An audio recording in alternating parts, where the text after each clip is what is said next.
Salut à tous, c'est Pang de la chaîne O, bienvenue sur cette vidéo. On continue notre thème regard de femme et en l'occurrence la lecture du mail que m'a envoyé Larry Hellman sur quelques questions que j'ai posées au sujet de sa mère, Pauline Réfé-Hellman, et jusqu'à présent il nous a remis en contexte par rapport à ce qu'était l'hypnose, comment sa mère a découvert que son père faisait de l'hypnose et comment lui-même a pu s'en rendre compte. Donc je vous rappelle, on était sur l'émission radio Hobby Lobby. Dev avait invité un hypnotiseur qui devait faire son job, c'est-à-dire Howard Klein, mais pas de chance.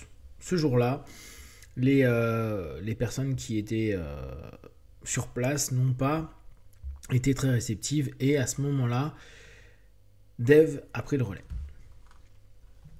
Je ne l'ai pas reconnu à l'époque, mais papa s'est immédiatement lancé dans un spectacle d'hypnose vaudevillesque. Je vous le décrirai en détail une autre fois. Mais disons simplement que c'était superbe. Nous sommes arrivés au parking peu après le spectacle. Nous avons dû attendre 10 ou 15 minutes pendant qu'il cherchait notre voiture et la descendait d'un des étages supérieurs. Pendant que nous attendions, Pauline a posé ses mains sur ses hanches et a penché la tête. En tant qu'enfant, j'ai clairement reconnu sa position. Bon sang, est-ce que je vais faire souffrir quelqu'un maintenant ? Il faudrait que je vois en anglais ce que ça veut dire, parce que là, j'avoue que je trouve que ça ne veut pas dire grand-chose. Je reviendrai dessus. Et elle a alors dit, « Alors Dave, comment se fait-il que tu en saches plus sur l'hypnose que l'hypnotiseur ?» J'étais là. Et j'ai vu mon père avouer enfin à ma mère qu'il avait été un excellent hypnotiseur de scène lorsqu'il jouait au vaudeville. Alors je vous rappelle, ça va même au-delà, il a fait bien sûr du vaudeville, mais là, Dave Hellman Induction, qu'on connaît très bien, a été créé quand il avait environ 12 ans. Imaginez déjà la perception qu'il avait du système hypnotique et de la façon dont on pouvait amener des personnes en transe. Hobby Lobby cessa d'être diffusé quelques émissions plus tard. Dave Hellman revint mettre en scène l'hypnose dans les villes et les villages qui entouraient New York, mais pas là où le NYPD sévissait encore. Je crois que vous savez comment les médecins ont convaincu mon père d'enseigner l'hypnose médicale. Lorsque cet effort a commencé, Pauline occupait principalement un rôle de soutien administratif. Dans ce rôle, elle assistait à tous les cours qu'il enseignait. Au moment où j'ai suivi le cours, environ un an plus tard, tous deux discutaient régulièrement de procédures et de phénomènes hypnotiques. La première fois que j'ai suivi le cours, je ne me souviens pas qu'elle ait beaucoup enseigné. Mais elle savait certainement de quoi elle parlait. Un peu plus tard, elle enseignait aussi bien que lui. Donc ça, c'était vraiment un peu le centre de mon questionnement, de savoir est-ce qu'elle enseignait, comment elle aidait Dave Hellman. À savoir que dans cette période-là, on n'était vraiment pas dans une vision de la femme hypnotiste très connue et reconnue. Déjà que les hypnotistes, de façon générale, on voyait qu'ils étaient limite chassés. Il y a quelques années, j'ai réalisé un DVD décrivant divers incidents survenus lors de l'enseignement de l'hypnose par ma mère. Il est probablement encore quelque part ici. Je suis très fier des capacités de ma mère dans ce domaine. Bon, alors, incident, je pense pas que ce soit le terme, mais différents éléments qui ont pu se passer pendant son enseignement. N'oubliez pas, là, j'ai juste mis la traduction Google. Lorsque j'ai commencé à enseigner l'hypnose vers 2009, donc je rappelle à beaucoup se demandent si Larry Hellman est un grand hypnotiseur. Non, c'est le fils de Dave Hellman, et en 2009, au moment où il se met à la retraite, il s'est rendu compte à quel point l'impact de son père a été important. Donc vers 2009, Cheryl ne connaissait l'hypnose que comme cliente de sevrage tabagique plusieurs années auparavant.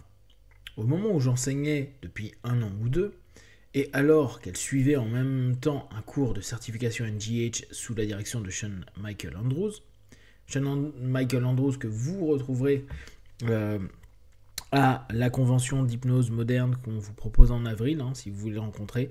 Maintenant, c'est un des instructeurs principaux de la Dave Hellman Institute US, donc c'est plutôt cool de le voir, et Pour moi, Shawn Michaels a été le premier qui a utilisé le mot street hypnosis et avoir proposé des vidéos à l'époque online sur le sujet. Donc il est aussi bon en hypnose de scène, de rue et d'accompagnement.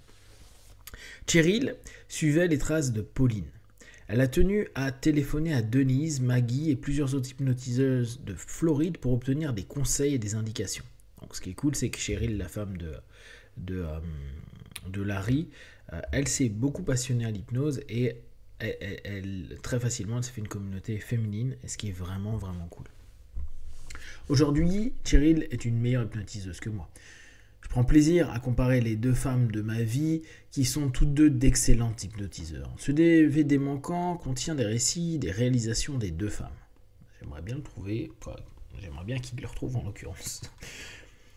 Je pense qu'il est temps de répondre aux 11 questions de votre demande. Maintenant que vous avez une idée de la façon dont les dames Hellman sont devenues de grandes hypnotiseuses, je chercherai ce DVD et j'essaierai de me souvenir d'autres incidents, d'autres éléments qui lui sont arrivés et pourraient aider votre projet. N'hésitez pas à discuter de tout cela avec moi car j'aimerais vraiment voir un bon article et une présentation d'une convention sur les hypnotiseurs. Ah, ça peut être intéressant, voilà, à faire quelque chose, une préparation pour mettre en avant ces femmes-là. C'est vraiment le but de ces quelques vidéos. On a d'excellentes hypnotiseuses en France, en Europe et dans le monde. C'est cool, maintenant on les voit de plus en plus en ligne, aux conventions, etc. Ce qui est vraiment génial. Et moi, mon idée, c'est un peu de retourner sur celles qui ont vécu la génération d'avant pour savoir comment c'était, si c'était plus compliqué, si c'était plus admis ou pas. Lee nous a fait une belle réponse là-dessus la dernière fois. Je vous suggère également d'écouter les enregistrements de Kaz Riley discutant de ce sujet. Elle a fait un excellent travail et il figure que sur les enregistrements des conférences de rédaction de CV de Cheryl. Je vais suivre vos questions dans l'ordre et je ne les citerai pas car je pense que vous les avez probablement devant vous. Donc, on va revenir sur... Ah oui, c'était sur un autre mail du coup. Je vous les relirai au fur et à mesure, a posteriori. Donc, Pauline a appris en suivant le cours de papa. Donc, je demandais comment elle a appris l'hypnose.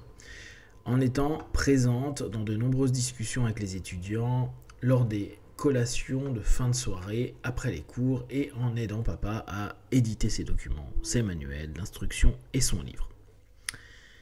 Je ne crois pas qu'il soit possible de déterminer où Pauline a principalement acquis ses compétences. Souvenez-vous qu'à partir de 1953, environ, papa et maman enseignaient dans une demi-douzaine de villes tous les 3 mois. Une séance par ville chaque semaine et qu'il faisait de longs trajets en voiture entre les villes. Le sujet de discussion lors de ces trajets était généralement l'hypnose. Donc on peut bien se douter que les partages entre Dave et Pauline a permis à Pauline de vraiment polir ses connaissances sur le sujet. De l'automne 1950 à l'automne 1956, je suivais les cours de papa dans le New Jersey où je travaillais comme contremaître du service de courrier d'Hellman. Donc pendant un moment, il y avait tout un service d'envoi de documents que Larry gérait, envoyant des documents sur l'hypnose. C'était aussi l'époque où j'étais au collège et au lycée. De 56 à 63, j'étais au MIT et ou dans l'armée de l'air. La crise cardiaque de papa a eu lieu en 62. De 63 jusqu'à son décès en 68, Dave était occupé soit à écrire son livre, soit à utiliser le téléphone pour guider des projets de recherche sur l'hypnose. Compte tenu de ce que je viens de décrire, il devrait être assez clair que j'ai souvent observé des discussions sur l'hypnose entre mes parents. Donc la question était, est-ce que tu as souvent vu ça? Je vais vous lire les prochaines sur une autre vidéo. Si vous avez des questions, des remarques, vous les partagez sur Facebook, YouTube, j'y répondrai le plus rapidement possible. Comme d'habitude, de tout ce que je propose, ne prenez que ce qui est bon et juste pour vous tester, observer, analyser et conclure. Be one. Ciao.